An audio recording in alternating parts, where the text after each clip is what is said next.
Welcome to Stories and Songs, a series of interviews featuring musicians from the world of jazz and improvisation. I'm Andrea Keller and I'm thrilled today to be speaking with Monique diMattina. Welcome, Monique, and thank you for joining me. Thanks for having me, Andrea. So what have been the pivotal events in your musical journey? Well, I would say getting a piano was the first one. We didn't have one. And then my grandma gave us a piano when I was a kid. I got hooked pretty quickly. And she used to play. And the songs that she used to play, they still hang around in my head. I think the early musical moments have been very important for me. What other things? So then one thing led to another. I got more and more into it. I moved to New York City in my 20s. That was a pretty important step for me. I actually started as a classical player essentially, and then I ended up doing the jazz course at VCA. But I really could not improvise my way out of a paper bag when I got into that course. In fact, I don't know why they let me in, because I did sort of like Debussy and stuff it was like, which course are you auditioning for? But they let me in even though I didn't even know what a blues was. It was really like highway robbery. So I was like really coming from a very behind place when I did my undergrad jazz degree.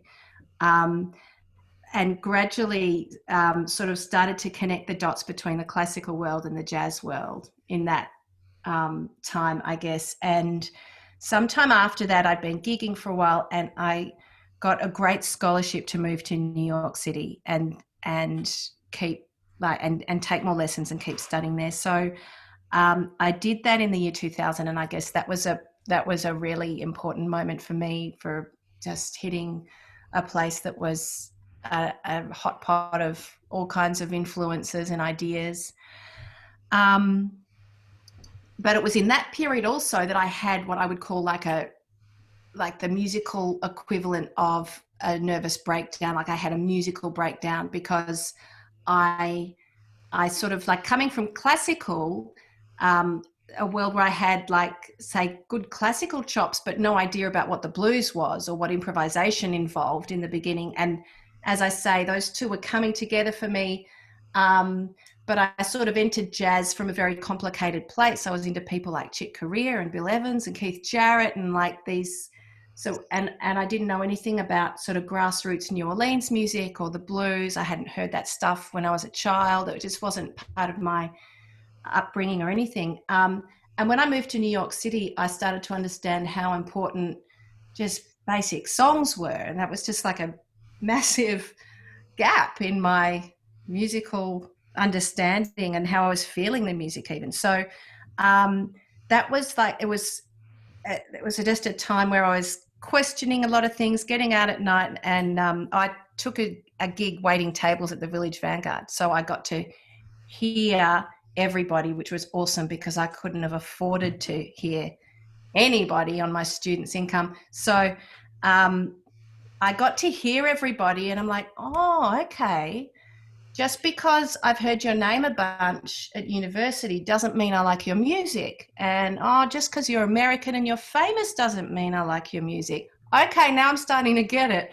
So it was just a really big time for me in terms of remapping what was important to me musically. And I came out of that phase not being so much into crazy mad jazz piano, being more into writing songs with lyrics, and I moved into my singer-songwriter phase, I guess.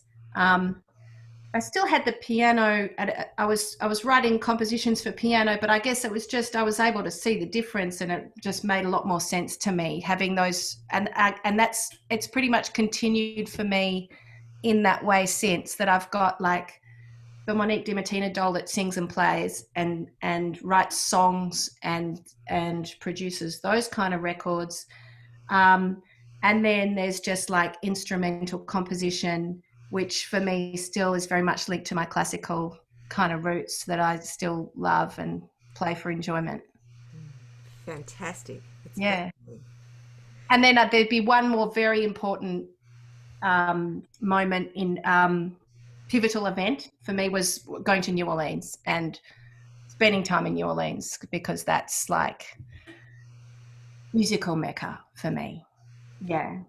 And was that in 2000 or was that later? Did you go? No, that was a lot later. That was 2012.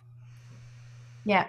So by that time I had a 4-year-old and I was pregnant with my second daughter, and I thought, quite rightly, as it turns out, I will never have time to make another record after I've got 2 babies, so I better go and do one quickly before she comes out. So and at that time, post Katrina, the US government was giving rebates to anyone that wanted to come and record in New Orleans to try and invigorate the local industry there. So it was actually just as affordable to go to New Orleans and make a record using amazing players from New Orleans on the record. So I just thought, let's do that. And off I went and did it. And it was amazing. Wow. Got to play with guys from Harry Connick Jr.'s band, Dr. John's band. And that was just a great experience to be amongst it, the feeling of New Orleans, the food. Before I went to New Orleans, I felt like, wow, New Orleans is all about the music. And then I understood, no, the music is because of New Orleans. It's not really necessarily that. It's almost the other way around. There's like something magic there that informs how the music has become so great. And what sort of obstacles have you had to overcome and how have you dealt with them? I would divide obstacles into 2 categories, the ones within and the ones without. So within, the obstacles I've set up for myself, procrastination, laziness, fear, self-criticism, all those things that make you not do things or stop things, or because you feel like you're not good enough. Happily, that kind of that whole side of things seems to get less as we get older and mouldier. So I'm not beset with those inner critical voices like I used to be. But so that was a big deal when I was in my 20s, and so that, I guess that was like psychological warfare that had to be overcome. Without like obstacles from the world, and it's been tricky, I guess, that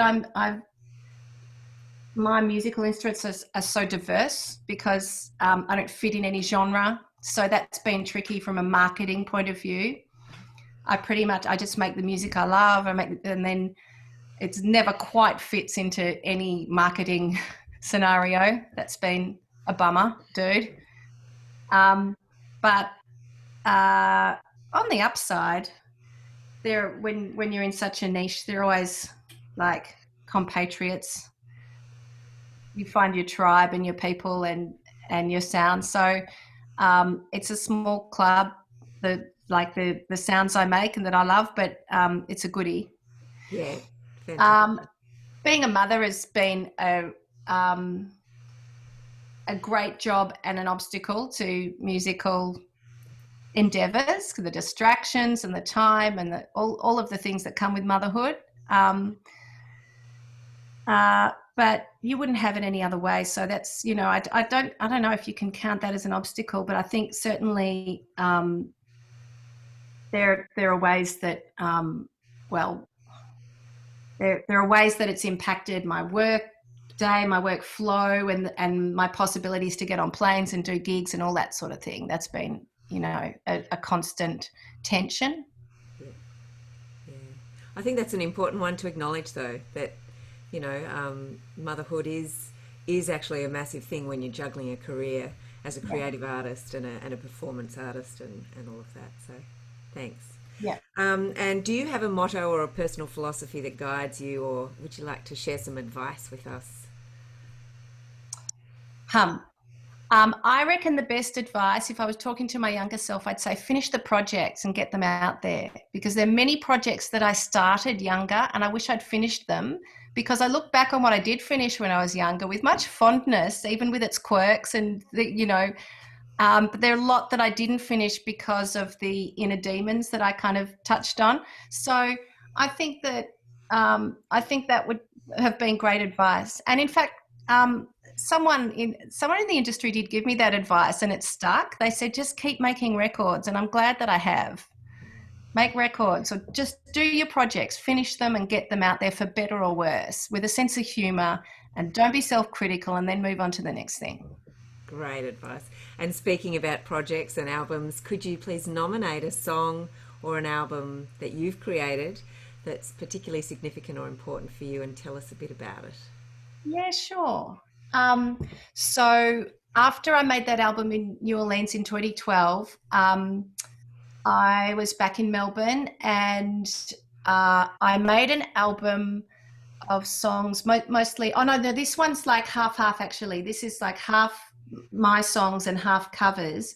But I made it with my friend Marty Brown as the producer, and we made it in his Coburg studio over just like 10 days one summer. So it was a pretty quick deal. But I'm really happy with the sound of it, and it kind of lives for me too, because it was so seamless and easy. And like sometimes things just like the fruit just falls off the tree, and that happened with this album. And it was summer, everyone was on holidays. I called up some mates and said, come over and play some sessions. It was all just really straight up and easy. Yeah, the album's called Everybody Loves Somebody. And yeah, there are a bunch of covers on there too. I do a Dylan song. I'm pretty heavy into Bob Dylan, so I do a Dylan cover that's kind of unrecognizable, and a Blondie cover, and original songs. Yeah, but it's got some great stars of the Melbourne jazz roots scene. Paul Williamson's playing on it, and Howard Cairns, and James Sherlock. Actually, we recorded the piano and the guitar in my living room, and then we took those tracks back to Marty's garage studio in Coburg. Awesome. Yeah, can't wait. Homegrown. Hey, thanks so much for your time today, Monique, and for sharing some of your story and your thoughts and wisdom with us. We really appreciate it. Thanks for having me on the show.